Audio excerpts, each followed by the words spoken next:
ও দিদি ভাই, এটা কি বানাবে? Mix veg soybean. প্রথমে সবজি ও ভেজানো সয়াবিন ধুয়ে জল ঝরিয়ে রাখবো। কড়াইতে গরম জল করে আগে থেকে ভেজানো ছোলার ডাল সেদ্ধ করে নেব। আমি এদিকে পেঁয়াজ ও টমেটো কুচিয়ে নিয়েছি।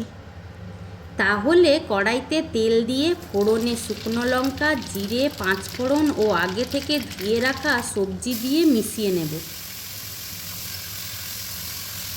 অল্প ভাজা হয়ে এলে পরিমাণ মতন লবণ, কুচনো পেঁয়াজ, টমেটো দিয়ে আবারও ভালো করে নাড়াচাড়া করে নেব। আমি এদিকে হলুদ, লঙ্কা গুঁড়ো অল্প জল দিয়ে মিশিয়ে নিচ্ছি। সবজিগুলো অল্প সেদ্ধ হয়ে এসেছে।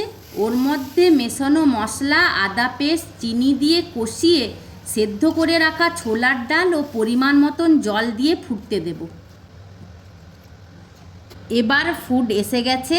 ওর মধ্যে পরিমাণ মতন লবণ ও গরম মশলার গুঁড়ো দিয়ে মিশিয়ে ভালোভাবে ফুটিয়ে নিলেই তৈরি মিক্স ভেজ সয়াবিন। এবার একে রুটি বা পরোটার সাথে পরিবেশন করা যাক। এবার শুধু খাই আর খাই।